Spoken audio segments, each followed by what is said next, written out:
He's not just writing a comedy book, he is reaching out to people and through this unique perspective of language and words and philosophy and, really looking at who are we through, and of course, putting a humorous twist on that. As you all probably know, Gregg is the author of Letting Go Is All We Have to Hold On To.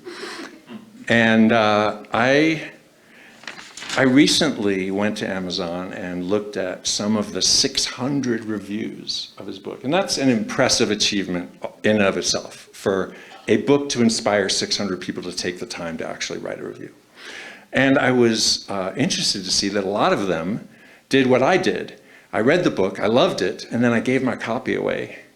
And then I didn't just order one more, I ordered more so that I could give my copies away more. That's the kind of book it is. So it did actually make #2 on the comedy section for a while on Amazon. He always says it was really #1 in the bathroom reading section of Amazon. That was his joke, see? You guys laughed at his joke. I'm not here to be funny, I'm just introducing him. But Gregg's work is not just original jokes. His work is an exploration of how we think, who we are, and there were other reviews there. Like there was one review, I laugh out loud, philosophically profound treasures. But there was another review by somebody saying, hey, I just came out of a suicidal period and this book really helped.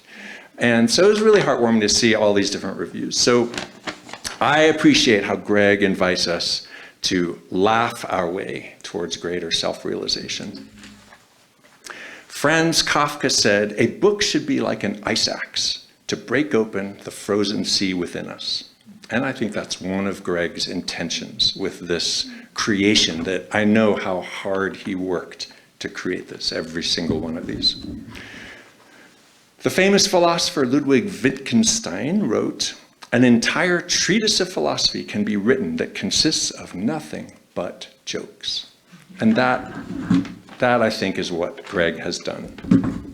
So please welcome the Prince of Paradox, the Count of Contradiction, the Duke of Dualism, and the King of Koans, Gregg Eisenberg.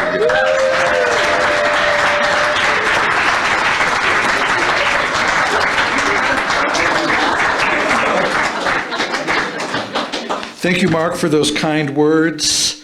Thank you, everyone, for attending. Thank you, Kayla, for locking the back door. And welcome to Sit or Get Off the Cushion. The English novelist Rudyard Kipling said something interesting about words. He said, words are the most powerful drug used by mankind. Now, that was before psilocybin mushrooms were decriminalized in Colorado.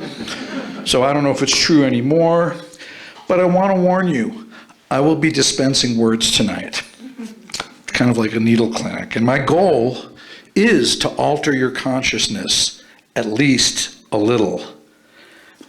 I want to start by quoting Clarence Darrow. He once said, the first half of your life is ruined by your parents, and the second half is ruined by your children. I don't know if that's universally true, but it's one reason I decided not to have any kids. I mean, I also didn't have a wife, so that details, But if my kids were going to be a lot like me growing up, I don't think I could have handled it. I feel a bit sad for my mom and dad because it's like the revenge that never happened. But my life's been pretty tough from the get-go, actually. I mean, even conception was hard. There was a big power struggle, but I did what I had to do, and I prevailed. I won the prize. I got to see the light of day. But you don't know what you're getting into. I was immediately put into solitary confinement for 9 months without any exposure to sunlight, unable to make phone calls or text. My parents distinctly recall that I was conceived on the night they saw a play on the west side of Chicago called Freud, all about Sigmund Freud, the guy who took the Oedipus complex as his central psychological theory. How could my parents know that was the night? The only insight I have is that, well, they tried real hard to have me. There were a few failed attempts before I came along. My mom had her appendix removed while she was pregnant with me. And they didn't tell me how hard it all was until I got older. They didn't want me to feel pressure or become some kind of obsessive personality type.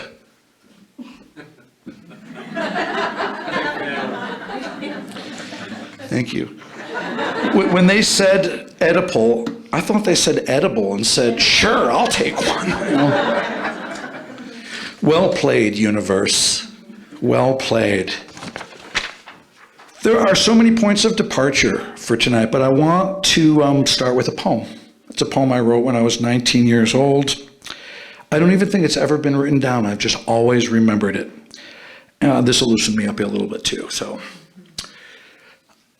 I'm a poet of dreams, but my mind, so it seems, is rigid in structure and weak in the seams.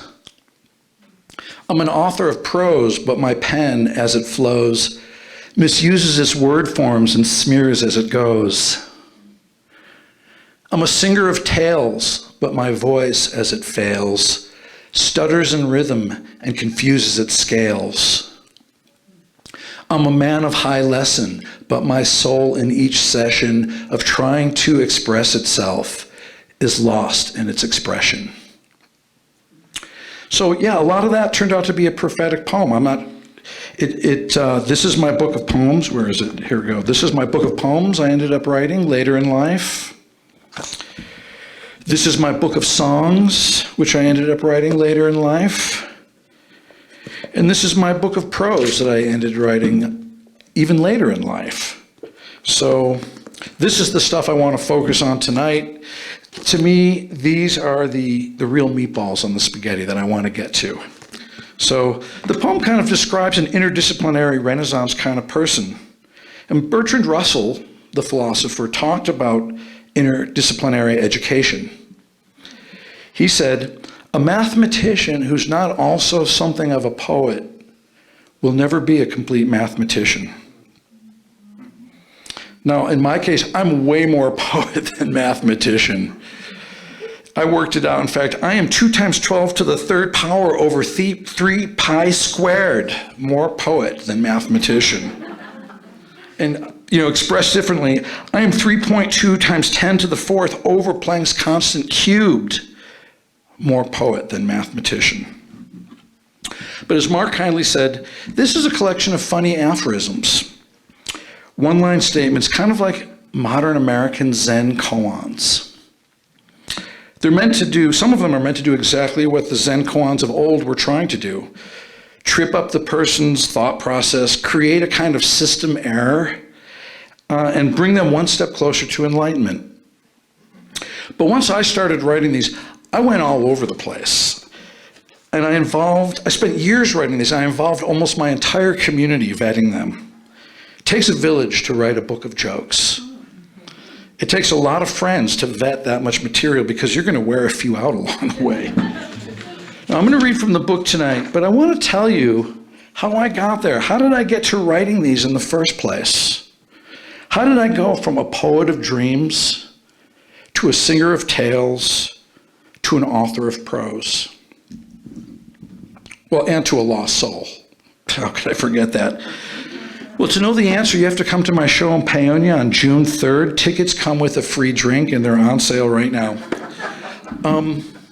But when I was 17, I left home. I worked at UPS in high school, and I saved money, and I went to Europe. And I did this trip in Europe. But, after a few months, I thought Europe was kind of boring. There's a lot of normal people trying to look normal and do normal things. There were a lot of churches. There weren't too many Jews left. It wasn't really an adventure for me, so I drifted down to Greece, and I think it was in Athens where I realized that instead of taking a plane and flying to Tel Aviv in about an hour and 6 minutes, I could go overland through Turkey and Syria and Jordan, following the old Roman highway into Israel, which I ended up doing, and which ended up taking 2 or 3 months. So I met my first girlfriend in a hotel in Istanbul. She was from America. She was an older Jewish woman. We traveled around the Mediterranean together. We were in Turkey for 2 months. We went through Syria. We passed through the Turkish-Syria border. I have a great story I'm going to tell in Dubai on October 5th. We were in Jordan, in the Hashemite Kingdom of Jordan, for about 2 weeks. I'm going to talk about that too that night. Tickets are still available. And entered Israel over the Jordan River, entered the West Bank over the Jordan River, and ended up spending some time in Israel. Before long, I went to Jerusalem. Pam and I took some time apart, and I got picked up at the Western Wall by some rabbis, and they said, come study with us, come live in the old city of Jerusalem, come be with us and study the Torah.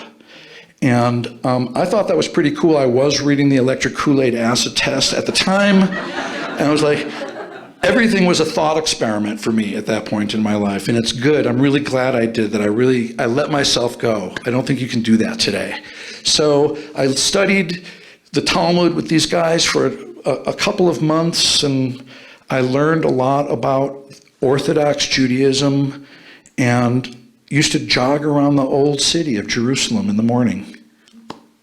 Well, one day there was a battle that took place, I believe, in Jordan between Israel and the PLO, and Yasser Arafat, who's the head of the PLO at that time, was allegedly injured, or hurt in a battle.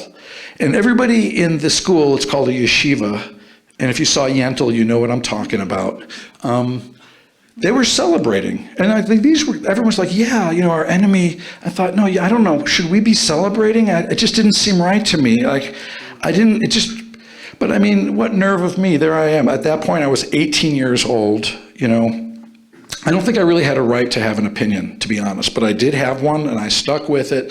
And they said, no, you're allowed to. And I thought, these guys are just like 22-year-old Canadians and South Africans and Americans. What?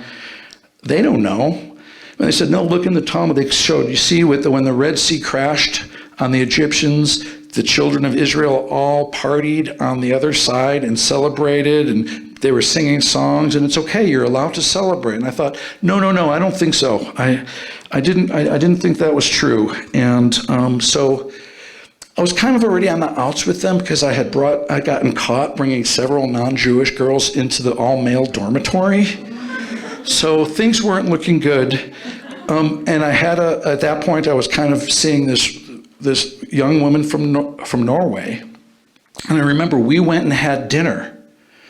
We went to a Chinese restaurant in the Arab quarter of the old city of Jerusalem.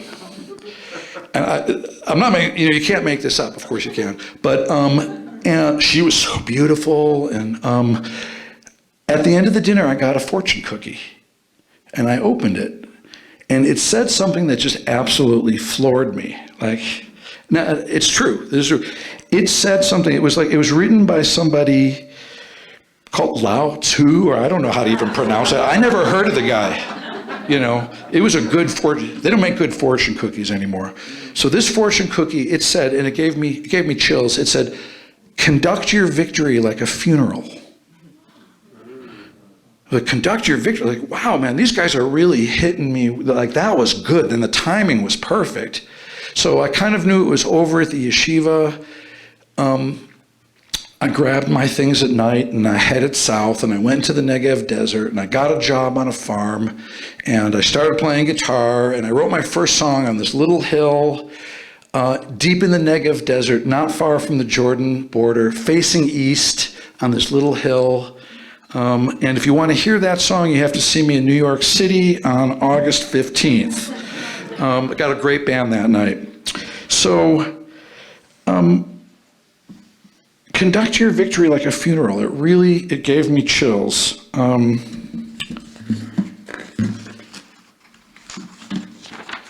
Shortly thereafter, I left the Middle East and moved back to the Middle West. And while I was in the Middle West, I attended college and I got to take a whole class in Taoism. And I probably should have studied engineering, but anyway, I found out Lao Tzu, the person quoted in that fortune cookie, was a Chinese Taoist writer in a class I took with a lovely professor named Judith Burling.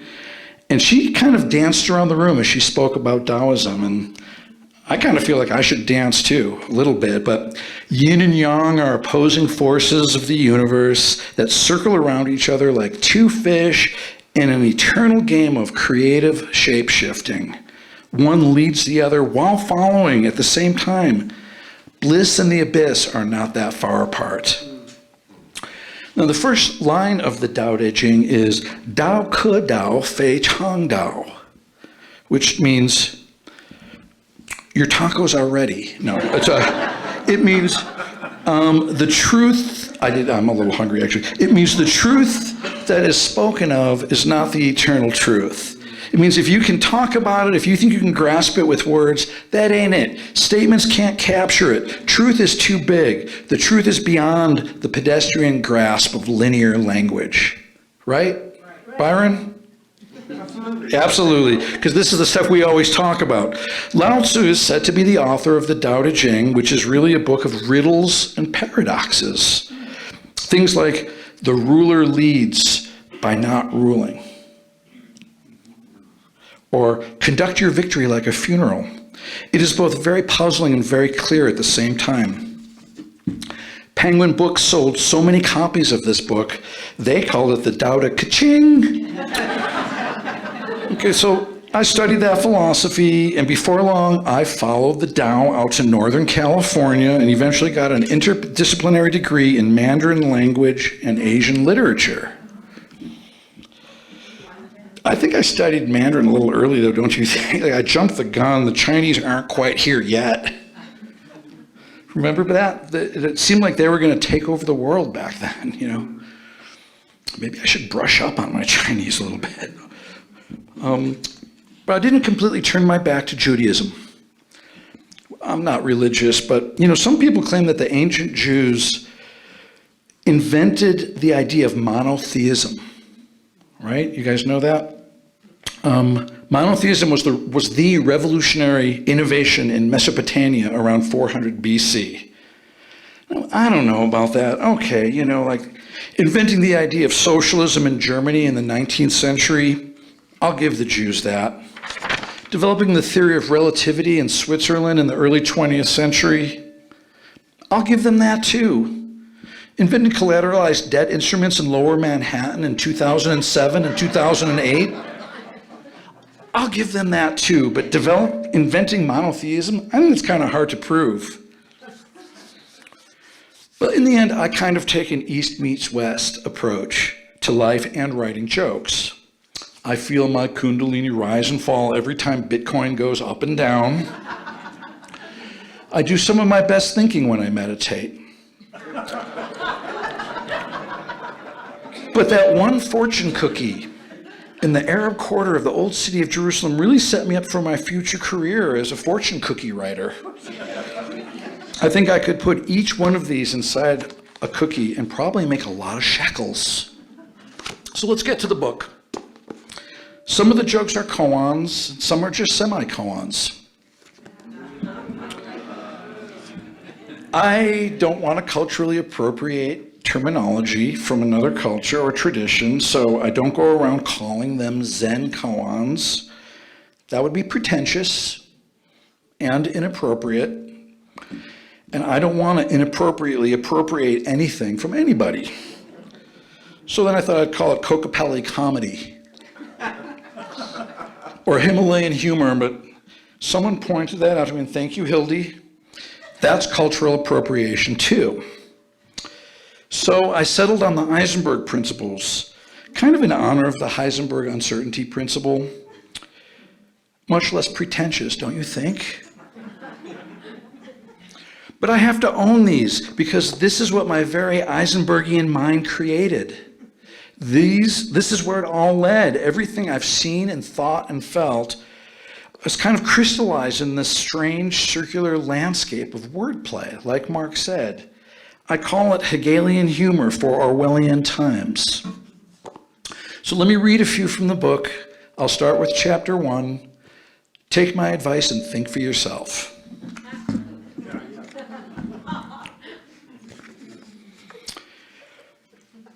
I'm a free spirit, but I'm raising my rate soon. I hate being self-employed. The staff is lazy and the management sucks. My identity crisis is clearly what my life is all about. I don't compare myself to other people nearly as much as some people do.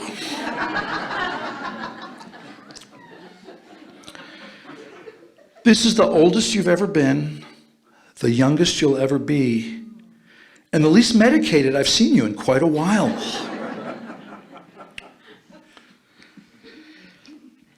If only things had gone wrong earlier, we wouldn't be in this predicament.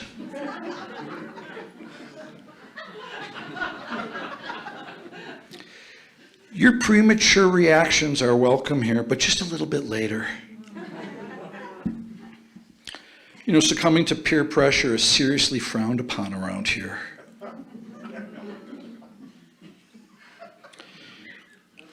If I were you, I'd be a lot more like me.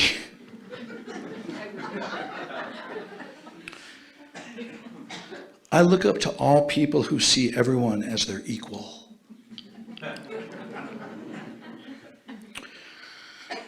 There's absolutely no honor in trying to defend your dignity to others for anything more than 4 hours per day.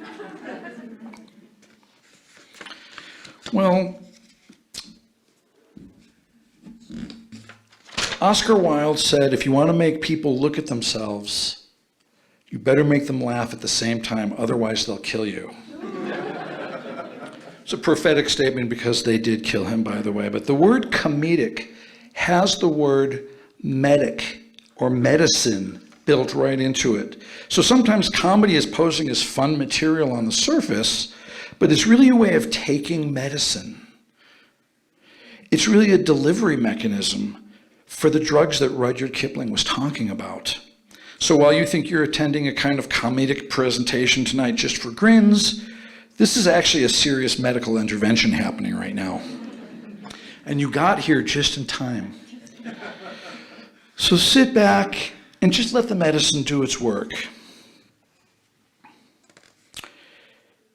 You are a terrible, so I'll read from chapter 2, even the earth is bipolar.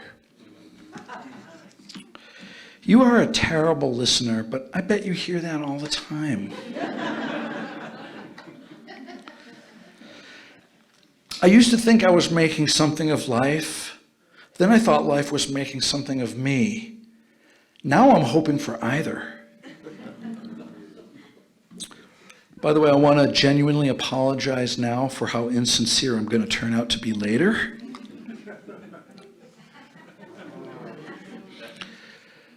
Wanting English to be the national language is a real zeitgeist of the times, you know, and it's all but a fait accompli.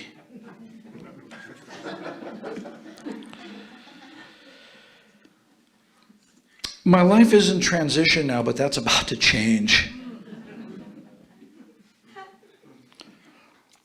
I used to hear voices, now they only text. My inner critic is talking so loud I can't even hear what my dad is saying.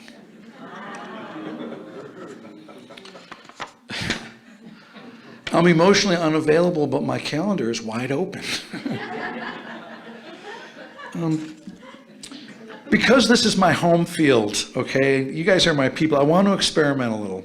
I want this to be what I call the theater of the mind, okay?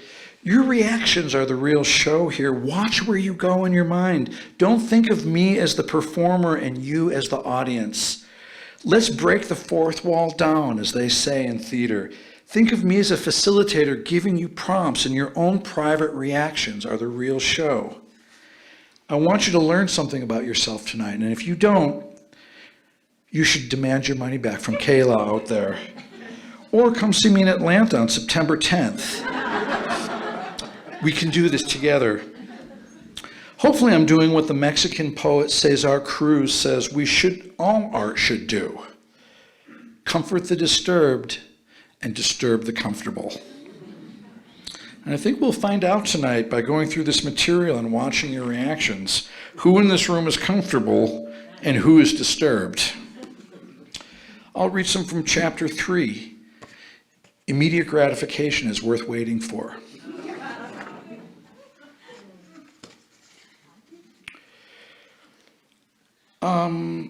I can't make cheap excuses for myself because, frankly, I don't have the time.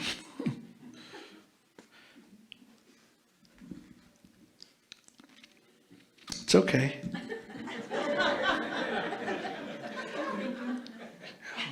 Selective memory worked well for me 5 out of 5 times last week. I love that you're so dynamic, and I hope you never change. I'm right on the cusp of realizing that there's nowhere further to go. I'm right on the cusp of accepting that there's nowhere further to go. If you think the human spirit will succumb to despair, your position is hopeless. If the suffering of humanity doesn't make you weep like a baby, you're no man at all. Let's just admit we're basically ignorant and stop acting like a bunch of fools.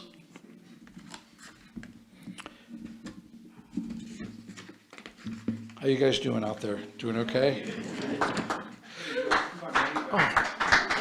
Oh, thank you. Fortune cookie man.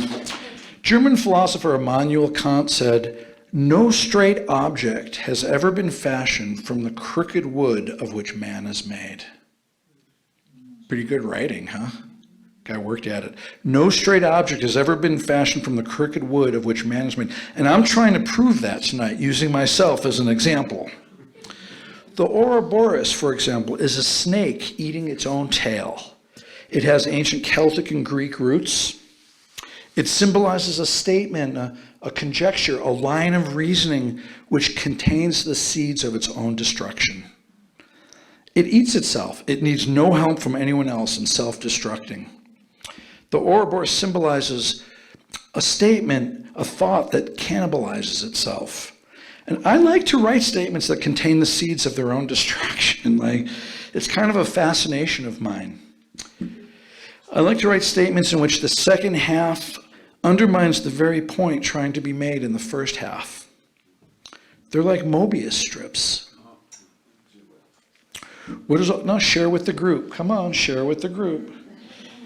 What does it say about me? I should write fortune cookies, or maybe I should start a Mobius strip club.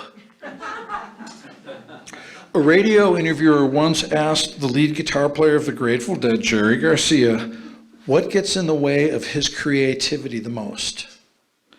His staggering response was, everything I think. I love that. I have to say, that kind of humility is rare. He gets it, though. Thoughts are great, but every thought is just another limited view of the universe. So, on that note, I'm going to read some from chapter 4, which is, Never Stop Trying to Surrender. Lao Tzu believed the truth that can be spoken of is not the eternal truth, which explains why he was so quiet at parties. Out beyond right doing and wrong doing, there is a field, wrote Rumi. I will rob you there.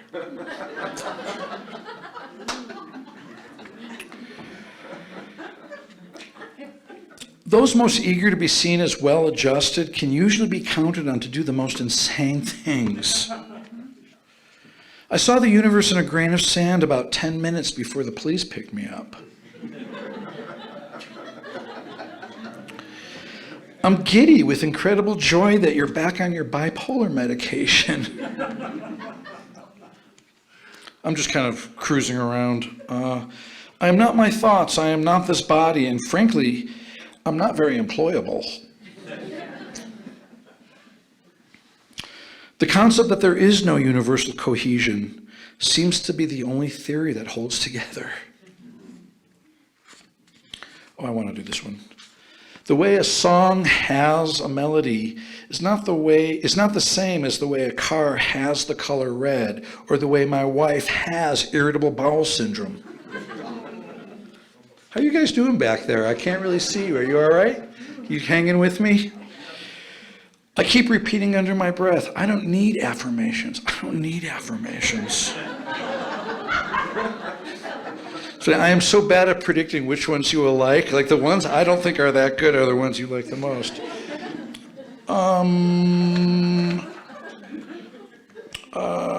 The world would be more tolerant of differences if everyone were more like me. What's up with you guys? So I just visited my mom a month ago down in Arizona. She's doing great. While we were there, she gave me 2 shirts. She gave me 2 button-down shirts, a blue one and a red one. Like, all right. Well, I went upstairs, I put on the red one, and I come down, and she says, what, the blue one you don't like? There's a Yiddish saying, if you want to make God laugh, tell him your plans. But right now, I'm not trying to make God laugh. I'm trying to make you laugh. God has to wait. These people paid. Speaking of making plans, people ask me why I'm still single. I don't think it's any mystery, because I'm not a very good catch. I didn't know if that was going to go or not. Oh well. This is almost all new material. There's like 80% untried material, but I'm fine with it. Because I'm not a very good catch. I'm close though. Right? We just wrote this yesterday, right? This is did we walk yesterday or 2 days ago? 2 days ago. Because I'm close though. I think in like 6 months I'll get there. I got to work on 3 things. I got to resolve some things that happened in the past. We all do, you know. I got to work on my ability to be present in the moment, and I got to work on my fear of the future. But I think I'm close, and I'm not giving up on myself. You like that? How I worked that? Okay. Anyway, those were 3 things. Other than that, though, I have a convertible, I got hammocks, I play decent guitar, I'm a decent cook, and what's that? Oh, I got a hot tub. We're all invited after the show. Carl Jung would understand. He once said, show me a sane man, and I will cure him for you. All right, I'm going to read some more random jokes from chapter 6. Think of me when you're meditating. Nothing cured my narcissism better than taking a good long look in the mirror.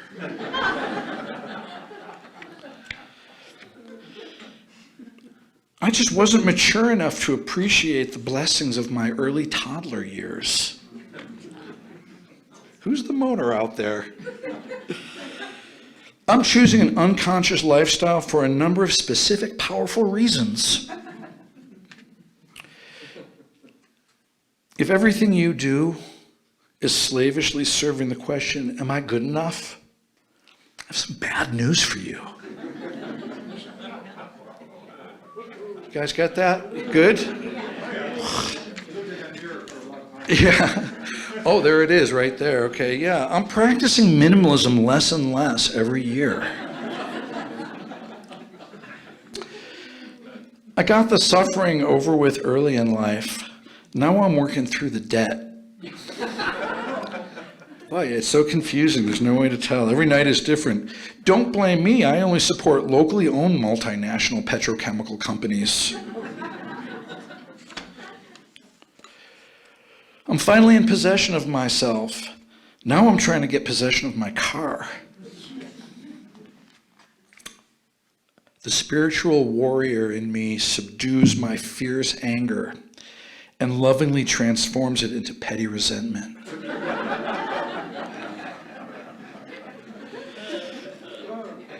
Hey man, that's the work, baby. I want a high five for that.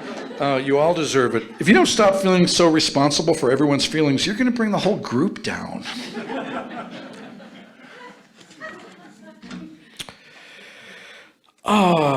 If you were just a little different, you wouldn't need to change it all. All right. I've made a full-time job out of getting over myself. I'm starting to figure out who the moaner is. Charlie. I made a full-time job out of getting over myself. If we could break our addiction to Hollywood endings, we would all live happily ever after. I actually take a Buddhist Judeo approach to wisdom. From the Buddhist tradition, I take that life is suffering, and the way to liberate yourself from suffering is by following the Buddha's Noble Eightfold Path. From the Jewish tradition, I also take that life is indeed suffering, and there's nothing you can do about it. That's why in Chinese restaurants they give you fortune cookies, but in Jewish delis they give you misfortune cookies. Now, I used to be pretty heavy into Tibetan Buddhism, but lately I've become even more fascinated with Mongolian barbecue. My mentor and friend and writer, Evan Hodkins, who used to live here in Boulder, once said, "The next religion will consist of a catalog of jokes." So, and you quoted Wittgenstein also, who said an entire treatise of philosophy could be written that consists of nothing but jokes. All right, I'm going to read some from chapter 8. I'm going aggressively New Age.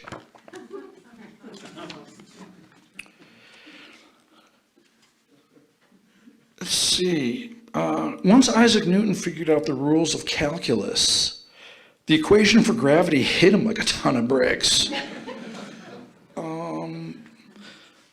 The Dalai Lama, he's an interesting guy right now, huh? He's getting some press. It just shows it kind of sucks to be a celebrity, and it sucks to be celibate too. And I think it really sucks to be a celibate celebrity. Like, it's a bad combo. All right. We ought to enjoy being free from the pressures of time now while we still have a chance. I wasted a lot of valuable time in life thinking I need to make every day count. I don't do that anymore. Everybody okay? You still with me? Okay. Realizing I won't achieve enlightenment in this lifetime shattered my ego into 1,000 pieces. The brain fires logarithmically. The mind thinks exponentially. And my retirement fund was grown hydroponically.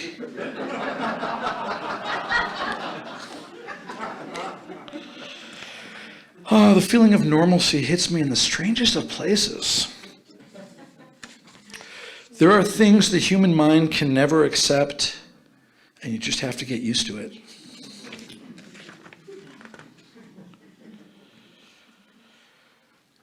The Buddhist concept that thinking is the problem must always be kept in the forefront of your mind. Listen to me, I know what I'm talking about with this stuff. My ability to grasp the true empty nature of reality just vanished into thin air. I'll be able to experience the non-duality of the cosmos a lot easier when you leave the room. So, I know. You know what I'm going to say, right? It's kind of the mean-spirited jokes get the biggest laughs, but that's why I said, you are interesting. This is about you. There's no place like just a little further over there. Pain is inevitable, suffering is optional, and tonight we have a Malbec that pairs well with both.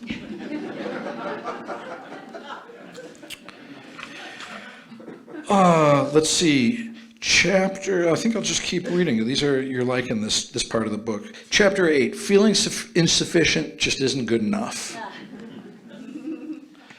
I'm cleverly disguised as someone not wearing a costume.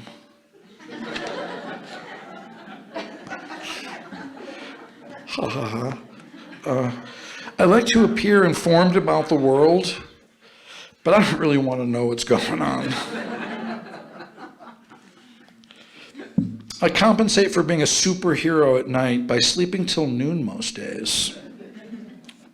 I have a terrible memory. I can't forget anything. How you doing, Radu? You having a good time back there?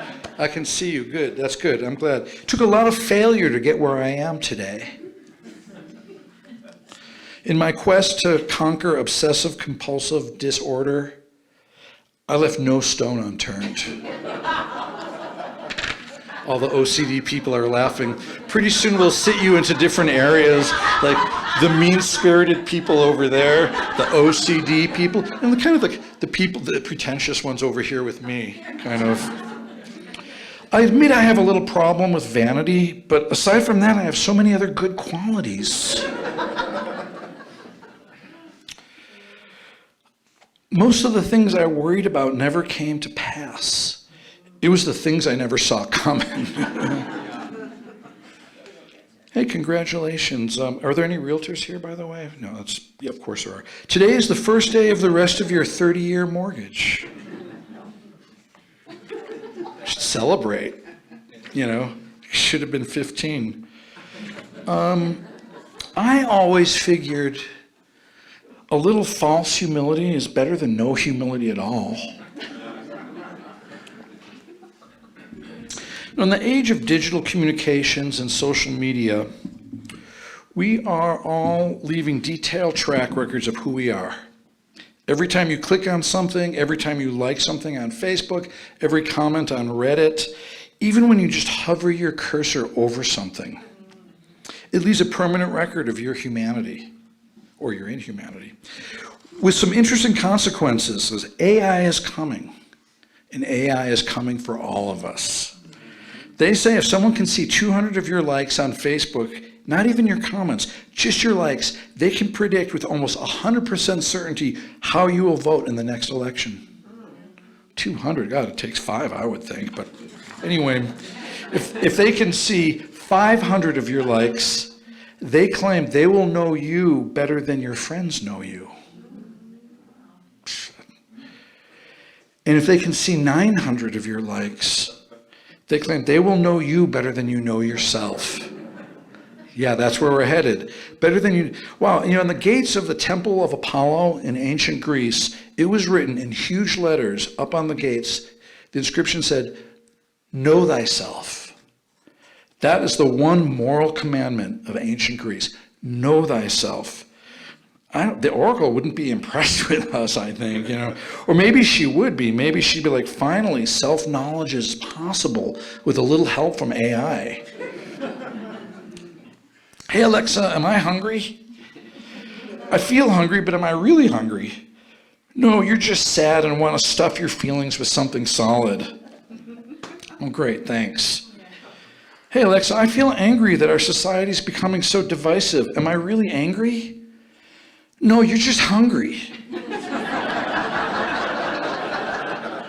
Go get something to eat. Like, oh, great, man, that would be helpful. That could save us from a lot of misunderstandings. All right, I'm going to read some from chapter 10, Ambivalence is the Only Way Forward. When I first set off down the road of modesty, I had no idea I would take it so far. It's good. That's good. So I'm starting to get a feel for this. I was truly saddened to share the news of your misfortune with all of my friends. Glad you're back on your feet, by the way. I learned how to sit perfectly still in India, China, and Japan.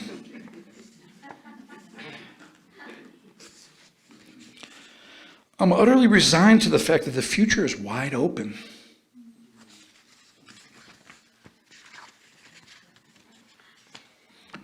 It's normal to struggle with existential issues while you're still alive, but they say it gets even worse later.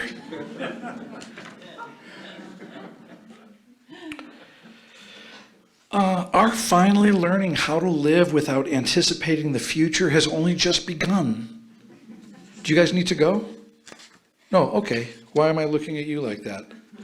I don't want to keep anybody. You got to know how to argue both sides of an argument. There's no two ways about it.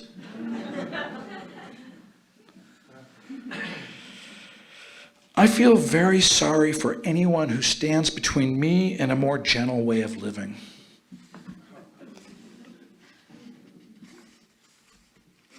My entire purpose in this moment is to simply wipe the counter, squeeze the sponge over the sink, and stop thinking about the end of civilization. Chapter 10, I love what I don't know about you so far. I love what I don't know about you so far. I just ruined my joke. Scarcity isn't the real problem, but far too few of us realize this. I can, let's see. When I'm feeling overwhelmed by too many choices, I like to stay home and just browse the internet. I can verify with 100% certainty that I don't have a clue what I'm talking about. Now that I've walked a few miles in my own shoes, I can tell you this. I'm not who I thought I was. Rumi counseled us to gamble away both worlds for love, not both condos. Adam Smith's invisible hand of the free market just showed me its middle finger again. Thanks to the fickle finger of fate, I found out my prostate is okay. Yeah.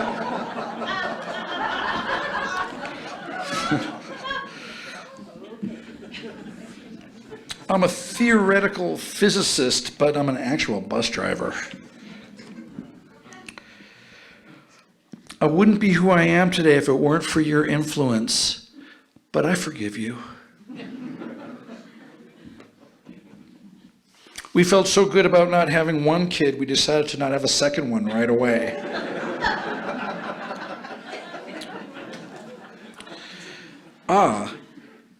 It's never too late to admit you are someone who always runs behind schedule. Who am I thinking of with that joke? Somewhere over here. I associate people with some of these jokes. So Barry, I'm sorry. I'm going to be honest. I love you. And you were here on time. Thank you. I feel extremely fortunate. Lots of love. Can you feel it? That's not BS. That's the real thing. I feel extremely fortunate to be among the 10% who don't sit around counting their blessings all day.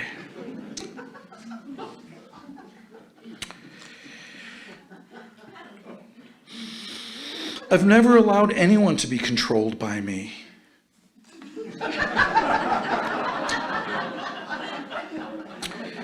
I think I'll procrastinate now and get it over with. Have you been taking notes on how much less self-absorbed I've been lately? Exercising my free will cost me $400 last night. I got lost following my bliss. Then the IRS found me. So yeah, I hear you. I feel your pain. I honestly don't tend to be in denial about my flaws, though I'm sure I must have some. All right, so, here, I have all these jokes right here. Survival of the fittest is an idea that will eventually lose in the marketplace of ideas. I learned how to feel shitty about myself from some of the best people you could ever meet. I'm going to go way out on a limb and say the apple doesn't fall far from the tree.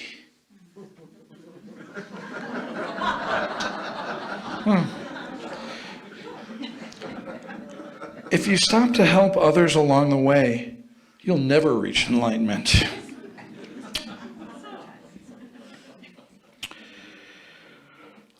I'm not defensive about all my ideas, just the ones I'm not too sure about. All right, a few more. Okay, here's the epilogue of chapter 14. The moment I grasped the Taoist concept of effortlessly going with things the way they are, I knew I had to change my whole outlook and personality.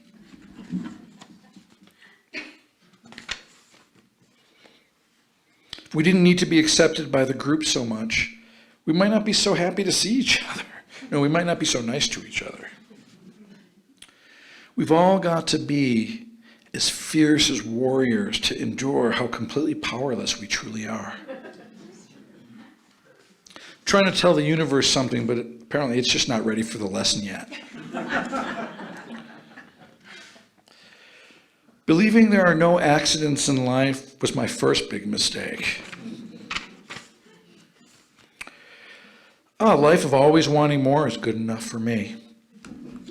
Let's see, where do I go next with all of this? Oh, good, here's some more. That meditation retreat was so bad, I wish I stayed home and done nothing instead.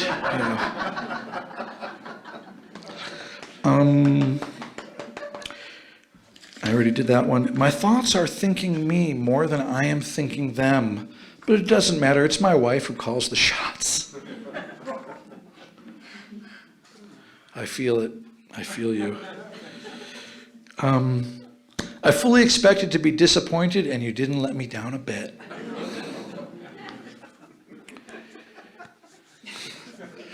Got to manage those expectations. It's easier for a man to move a mountain than to conquer the flaws in his own character. But all I'm looking for here is a bathroom and a Bud Light.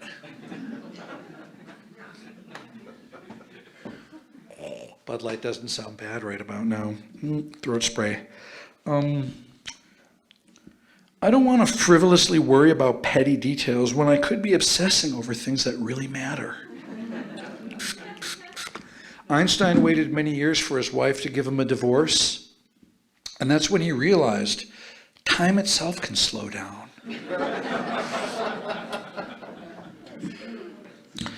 I'm grieving this whole week over how much time I've spent being preoccupied with loss. I'll just sit with that one for a second, because I want you to know who you are. I'll become the ideal person I'm ultimately meant to be as soon as I'm good and done being who I am. If only I had a little less potential, I could achieve more of my goals.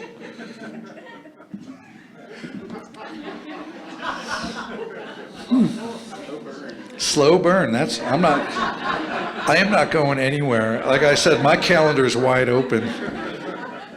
Consciousness has really come a long way since we stole the Neanderthals' land and invented pasta.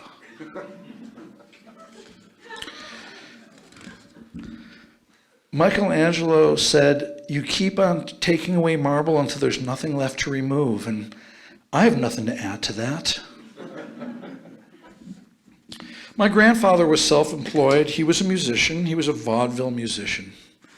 One day in July in 1942, my accordion-playing grandfather, Harry Burke, took the family, including my 13-year-old father, out to California to try to make it out in LA. My dad said he remembered that there were a couple of good gigs, not great, but maybe in some jazz clubs. But about 2 weeks after they got there, the Japanese bombed Pearl Harbor in Hawaii, completely wiped out the U.S. Pacific Fleet, and the state of California and the entire western United States went into a state of panic. People were freaking out. Venues were closing. People were leaving the coast. My dad's family did too. Before long, they headed back east to Chicago, which is where my dad finished technical high school and then Roosevelt University, and where later, after serving in Korea, he met my mother in a literature class on Navy Pier in Lake Michigan. And sometimes I wonder, if my grandfather had one more good gig, like one more decently paid gig in some jazz club, maybe the family would have stayed in California. My parents wouldn't have met, and I wouldn't have prevailed over the other sperm on a night my mother and father saw a play about Sigmund Freud in Chicago. And I wouldn't be here tonight. And the funny thing is about that, neither would you. One more good jazz gig, And they might have stayed in LA. I don't know who I should thank or whom you should blame. Carl Jung said, "It is the privilege of a lifetime to become who you are." Milton Eckhart Tolle said, "Only the truth of who you are, if realized, will set you free." And Milton Berle said, "Jews don't drink because it interferes with their suffering." No, I don't drink because it's dangerous to mix alcohol with painkillers. But before I end tonight, I want to mention the gates at the Temple of Apollo, outside of Athens, have two inscriptions. I'm not making this up. One, as I told you, is "Know thyself." And we're going to get there with a little help from AI. The other inscription, which is going to surprise you a little bit, does anybody know? No, I didn't know this until about 2 hours ago. "Certainty is insanity." That's cool. That's a Boulder kind of thing to say, right? Come on in, we need more people. No, actually, more people are leaving Colorado now than are coming in at this point in time. And I had a whole vignette about that. Yeah, I'm not going anywhere, sorry. Hold your applause, hold your applause. But physicists proved thousands of years later that certainty is impossible. There is a fundamental unknowability to the universe, reminiscent of things Lao Tzu talked about in the Tao Te Ching. Perhaps Max Planck, the father of quantum physics, had the best answer to the ancient Greek inscriptions. He said, "In the end, we will never really understand nature because we ourselves are part of the nature we're trying to understand." So it's a mystery wrapped in an enigma, tucked inside a conundrum. I want to read a few more before I let you go tonight. And looks like I turned to page 135. Every couple hours, I catch myself wondering what it would be like to be free of intrusive thoughts.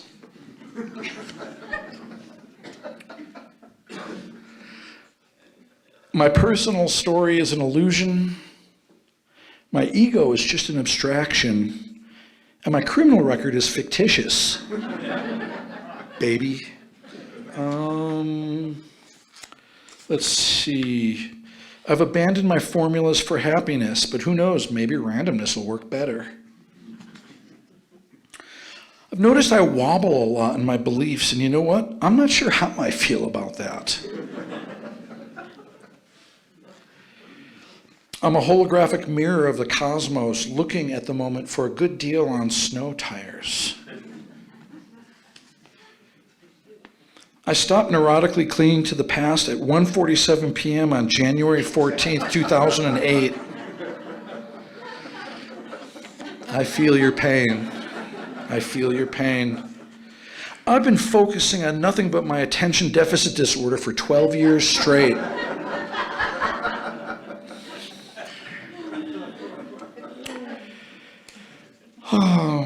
Once we liberate ourselves from the myth of emancipation, we'll finally be free.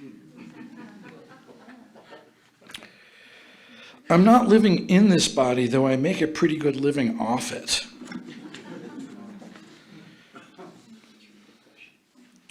What's that? True confession. True confession. I'm not doing much to alleviate the suffering of humanity other than transferring some of mine onto you. I mean, you know, you got to face the truth, right? We got to look at ourselves. So you just look like the kind of guy who would judge a book by its cover.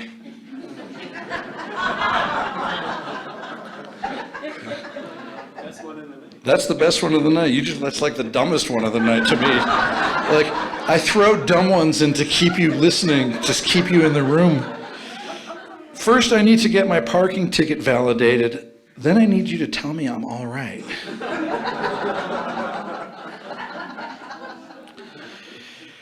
There must be more to life than always wondering what else is out there. Dr. Wayne Dyer used to say, if you want to change your life, change your mind. And I've been going back and forth on that one for a while. If you appreciate my sincerity, I'll be sure to mention your good taste to the others. So I want to inspire the hearts and minds of my fellow humans. I believe there is a quickening happening all over the world right now, and we are part of it. We're at an adaptive moment in our evolution. It's either adapt or die, right? It's sit or get off the cushion. I think it matters less and less where we come from, and what matters more now is where we are going with our thoughts and with our actions. Like I say in my book, it's going to be a long week at work. They put me on the paradigm shift. And finally, the one take home about meditation that I'd like you to leave with tonight is this. Be careful who you meditate with, because when you meditate with someone, you're not only meditating with them, you're meditating with everyone they've ever meditated with.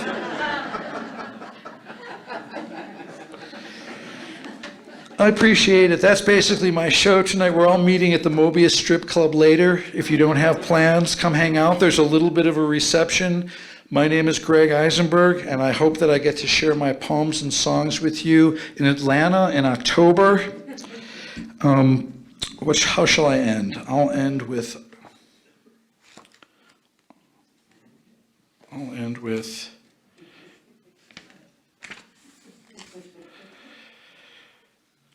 honey is sweet in a different way than the dog is in the yard, or the way my son is back on juvenile probation. I'm not interested in where you went to school, what you do for a living, or your annual salary. I'm interested in how much cash you're carrying right now. And then just a couple more, because we're having fun, from chapter 16. Chop wood, carry water, charge phone. I've been extremely preoccupied with clearing my mind lately. The new mantra I now repeat is, never say the same thing twice. Yeah, even my image consultant is telling me to stop being so superficial with everybody. I can totally understand what you are saying. I'm the one I can't understand. You are borrowing the earth from entire future generations. I'm borrowing your identity for only an hour. Through a lengthy process of elimination, I concluded there's no place like home. Once you accept the fact that you can never change your core personality, you'll never be the same. And finally, I would give you my undivided attention, but I feel it would be rude to the person I'm texting with. Thank you, everybody. Appreciate you all very much for coming out tonight. Mark, thank you for the introduction. Let's get in the hot tub.